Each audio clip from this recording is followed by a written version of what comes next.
Eh bien bonjour tout le monde, on se retrouve aujourd'hui donc pour une nouvelle vidéo qui est en réalité donc la partie numéro 2 donc de la vidéo on va dire précédente, hein, de la partie 1. Donc c'était une réponse à une demande d'un abonné, hein, Abdel, qui voulait que je fasse une vidéo, hein, pour corriger donc 2 exercices, hein, qui m'avait envoyé. Donc vous avez encore une fois les énoncés des exercices en description, hein, juste en dessous de la vidéo. Donc dans la partie 1, on avait corrigé l'exercice numéro 10, qui nous avait demandé quand même pas mal de temps.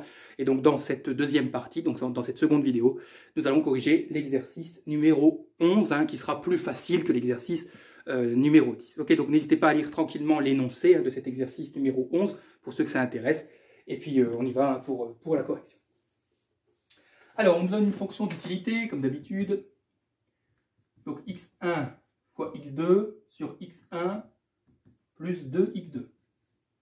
Donc c'est une fonction d'utilité qui est un petit peu particulière, hein, puisqu'elle se présente sous forme fractionnelle. Alors, première question, on vous demande de déterminer les utilités marginales. Bon. Je vous conseille, peut-être même avant de regarder la correction de cette vidéo, de regarder la correction de l'exercice numéro 10, de la partie 1. Parce que comme on a un petit peu galéré avec les simplifications mathématiques, si vous avez compris la première partie, hein, l'exercice 10, c'est beaucoup plus facile. Donc, l'utilité marginale de x1. Je vous rappelle que l'utilité marginale, c'est la dérivée de la fonction d'utilité par rapport à la variable en question, à la variable qui nous intéresse. Ici, la variable qui nous intéresse, c'est x1. Donc, on doit dériver cette fonction par rapport à x1. Et donc, vous savez que x2 doit être considéré comme une constante. Alors ici, sans hésiter, nous avons la forme u sur v. Voilà. Et je vous rappelle que la dérivée de u sur v, c'est u'v moins uv' sur v carré. Donc vous devez appliquer cette formule, je le répète, en considérant que x1 c'est votre variable, en fait c'est votre x, quand vous dérivez, et x2 c'est une constante, c'est-à-dire dans votre tête, x2 a le même rôle que le chiffre 2. Donc on y va. U', donc la dérivée du numérateur, x1 fois x2. Donc imaginez-vous que x2 ça vaut 2, donc vous avez 2x1. Si vous dérivez 2x1, ça fait 2. Donc en fait il reste la constante, il reste x2. Multiplié par v, donc multiplié par le dénominateur, moins u, donc je recopie le numérateur,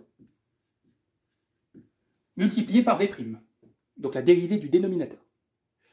La dérivée donc de x1, ça fait 1, et la dérivée de 2x2, puisque 2x2 c'est une constante, ça fait 0. Donc en fait la dérivée du dénominateur, ça fait 1, donc ça fait fois 1, donc permettez-moi de ne pas l'écrire, fois 1. Sur v carré, donc sur x1 plus 2x2 au carré.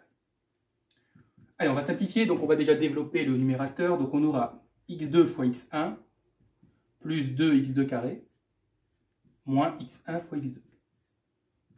Le tout sur x1 plus 2x2 au carré. Bon, vous êtes d'accord avec moi que x2 fois x1, c'est la même chose que x1 fois x2. Peu importe l'ordre dans lequel on l'écrit. Ça veut donc dire que vous avez quelque chose moins la même chose. Donc évidemment, ça s'annule. Et donc, il va rester 2x2 carré sur x1 plus 2x2 au carré. Voilà donc l'utilité marginale de x1. On fait la même chose pour x2. Donc cette fois-ci, x1 devient la constante. Donc u'. Donc x1, ça vaut 2. On a 2x2, donc c'est pareil, ça fait, en dérivant, il va rester 2. Autrement dit, il va rester la constante. Fois v. Moins u, donc x1 fois x2. Fois v'. Donc la dérivée du dénominateur, en sachant que c'est x2, ma variable. Donc la dérivée de x1, c'est une constante, ça fait 0. Et la dérivée de 2x2, ça va faire 2. Le tout, donc sur x1 plus 2x2 au carré. On va développer donc x1 fois x1, ça fait x1 au carré. Et 2x1 fois 2x2, ça fait 2x1 fois x2. Moins, là c'est pareil, en fait on a 2x1 fois x2. Sur x1 plus 2x2 au carré. C'est pareil, vous regardez 2x1 fois x2 moins 2x1 fois x2, ça s'annule. Et donc il reste juste x1 au carré au numérateur et x1 plus 2x2 au carré au dénominateur. Voilà l'utilité marginale de x2.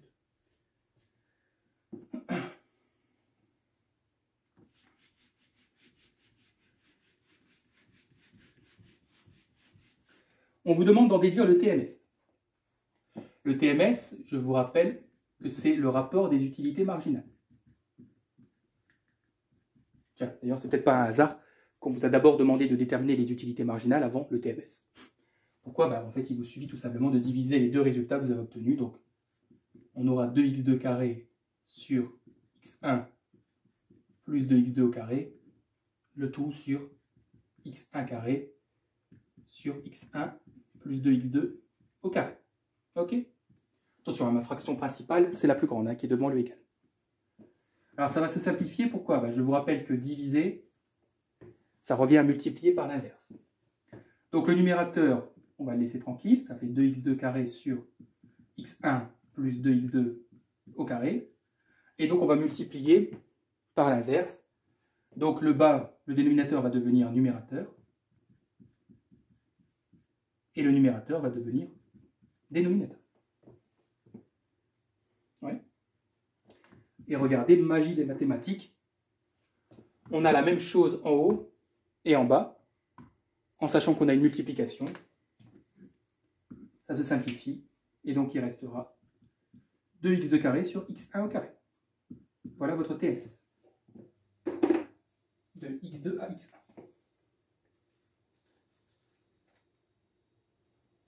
Ça va? Je vous dis, si vous avez regardé la correction de l'exercice 10, ça paraît facile. Donc 2x2 carré sur x1 carré. Encadrez-le, surlignez-le, mettez-le en rouge. On va en avoir, il me semble qu'on va en avoir besoin pour la suite de l'exercice. Allez.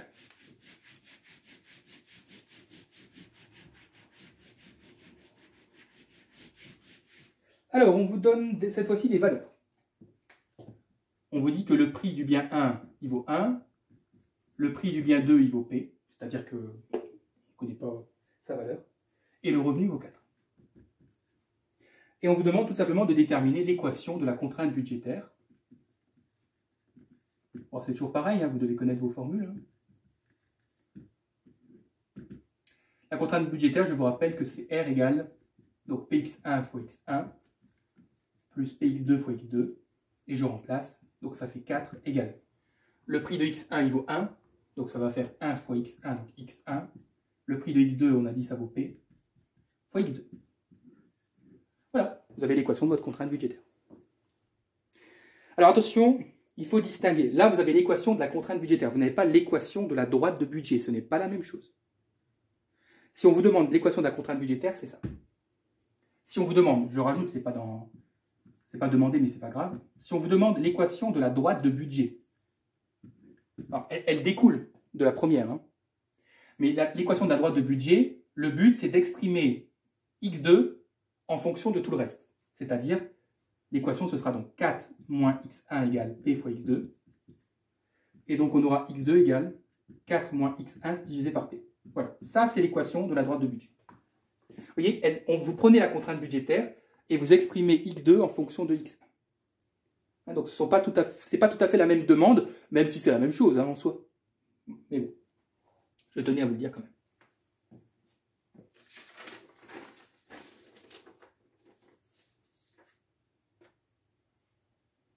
Ok, mettez sur pause.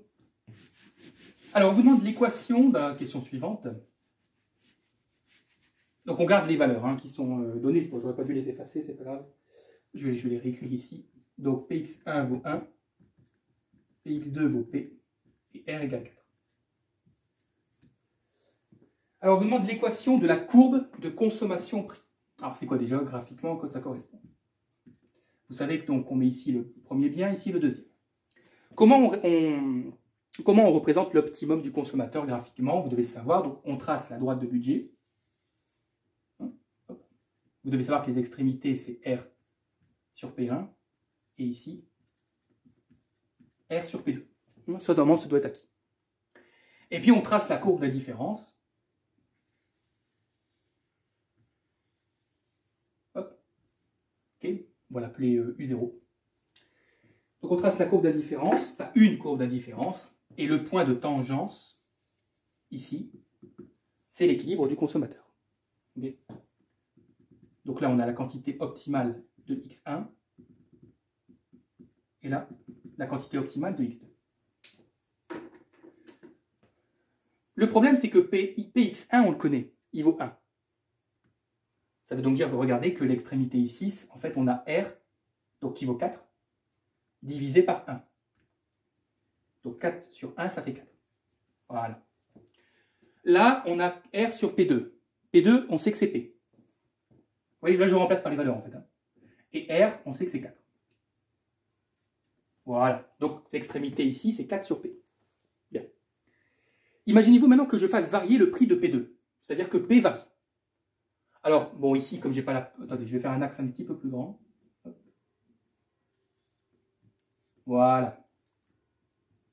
Imaginez-vous que P diminue. Je fasse varier P, mais à la baisse. Ça veut dire que si X2, c'est du café, eh ben, on fait baisser le prix du café. Qu'est-ce qui va se passer? Si vous faites baisser P, 4 sur P va augmenter. Ah oui, parce que si vous divisez par quelque chose de plus petit, le résultat devient plus grand. Ouais, bon. Donc, imaginez-vous que je fais varier P une fois. Donc, ce point-là va se déplacer ici. Donc, j'aurai une nouvelle... Bien sûr, ce point-là ne bouge pas, parce que P1 n'a pas bougé. Donc, j'aurai une nouvelle droite, hop, de budget. Et donc, comme j'aurai une nouvelle droite de budget, j'aurai aussi un nouvel optimum. Alors, ça veut dire que j'aurai une nouvelle courbe d'indifférence.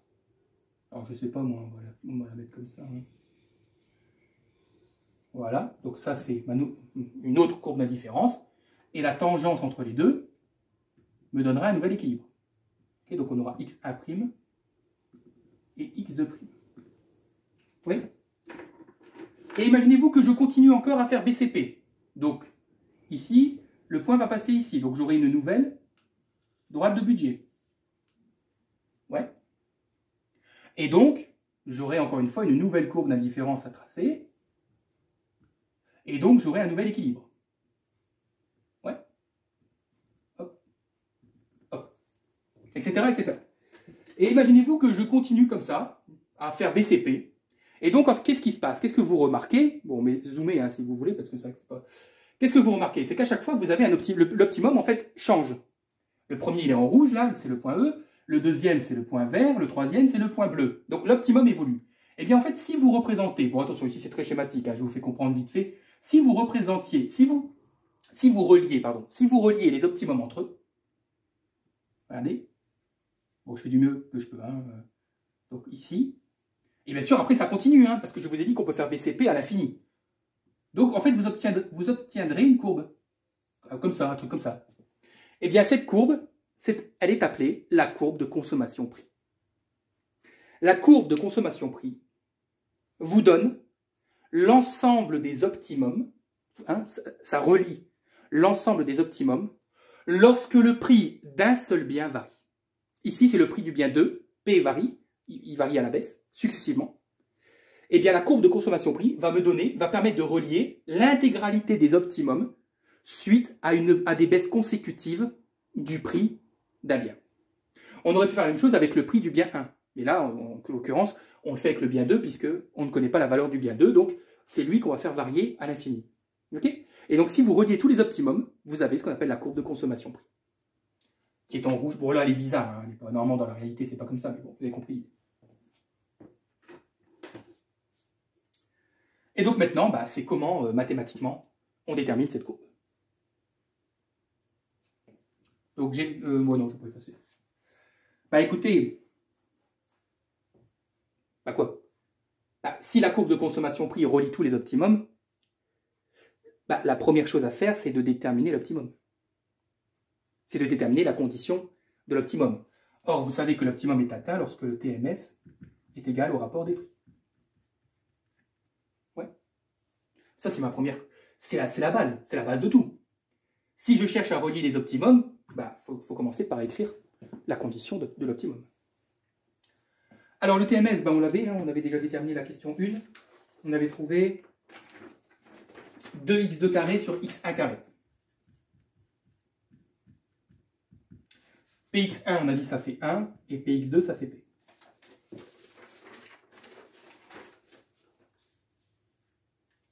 Et là, c'est pas très compliqué. Vous allez exprimer P en fonction de tout le reste. Ok? Donc l'objectif, c'est d'exprimer P en fonction de x1 et de x2. Alors, c'est pas très compliqué mathématiquement. Hein. Vous faites passer le P donc à gauche, donc il va devenir multiplication. Donc vous aurez P multiplié par 2x2 carré sur x1 carré égale 1. Et vous faites passer là ce quotient de l'autre côté, donc vous allez avoir P égale 1 divisé par 2x2 carré sur x1 carré. Ouais. Et vous savez que diviser, ça revient à multiplier par l'inverse. Donc vous aurez P égale, en fait, x1 carré sur 2x2 carré. Voilà.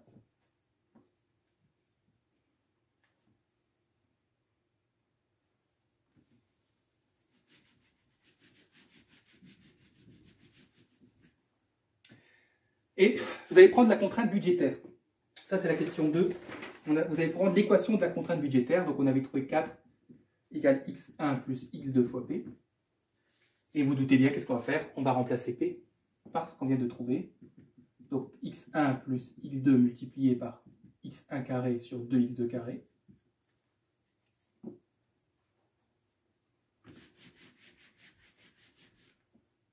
Ok? Alors, j'ai x2 au numérateur et j'ai x2 carré au dénominateur. Donc, en fait, celui-ci va partir. Et là, je vais en enlever 1. Donc, on aura 4 égale x1 plus x1 carré sur 2x2. Okay, donc là, j'en enlève 1. Là, j'en enlève 1. Donc, comme il est au carré, il en reste encore 1. Et là, mon objectif, ça va être d'exprimer x2 comme une fonction de x1. Donc, ça va être d'isoler le x2. Donc, on y va. Donc, on aura 4 moins x1 égale x1 carré sur 2x2. Ok. Le 2x2 à gauche. Donc, on aura 2x2 facteur de 4 moins x1 égale x1 carré. Donc, on aura 2x2 égale x1 carré sur 4 moins x1. Écoutez, là, maintenant c'est OK, hein, normalement, tout ça. Et donc, j'ai juste à faire passer encore le 2. Donc, on aura x2 égale x1 carré sur 2 fois 4 moins x1.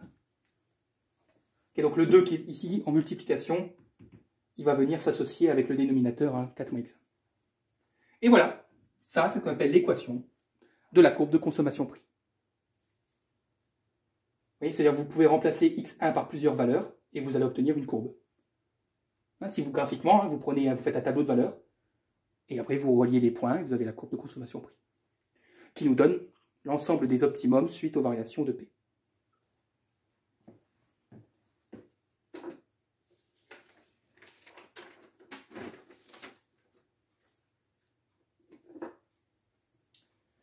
Bien, mettez sur pause.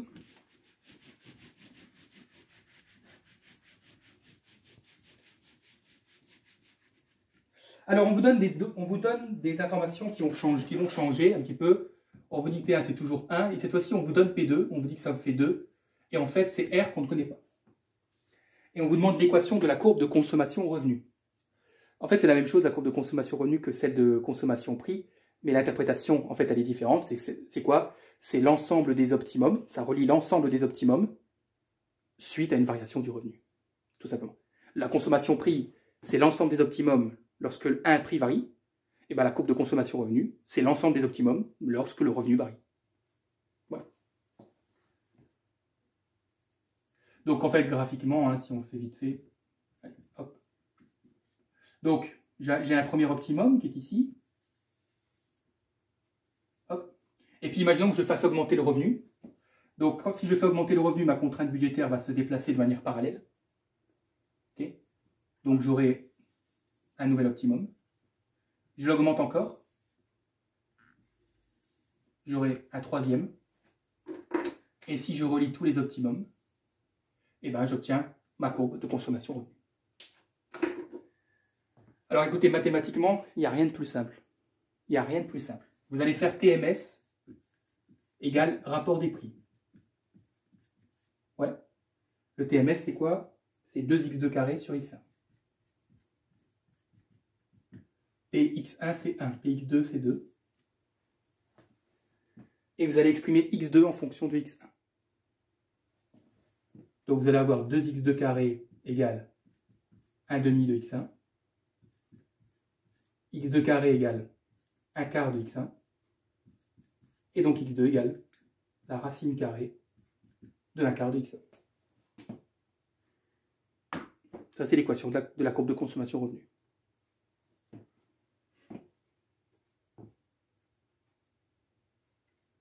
C'est x1 carré, pardon, autant pour moi. Donc du coup, oui, autant pour moi. Donc ça fait 1 demi de x1 carré.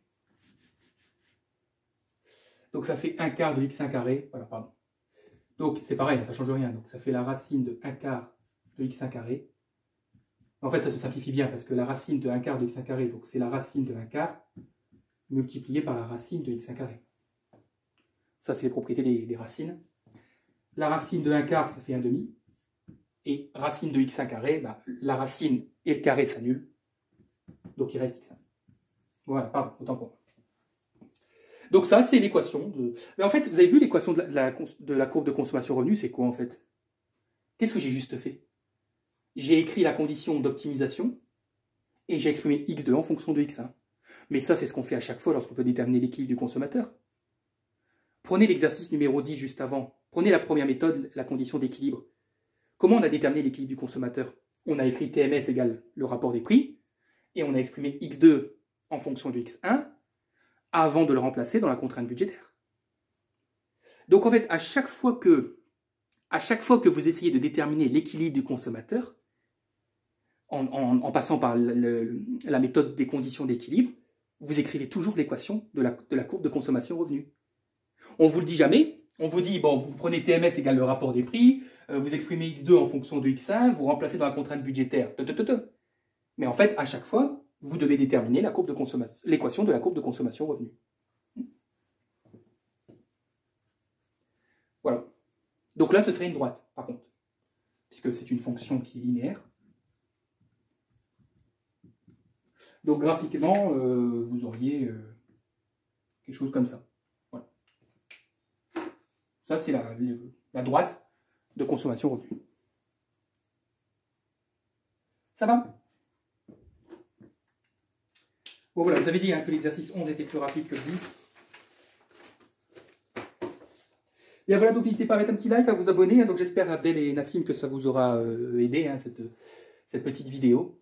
Et puis donc n'hésitez pas, hein, comme d'habitude, à m'envoyer par mail les exercices. Et on se retrouve donc très bientôt pour de nouvelles vidéos.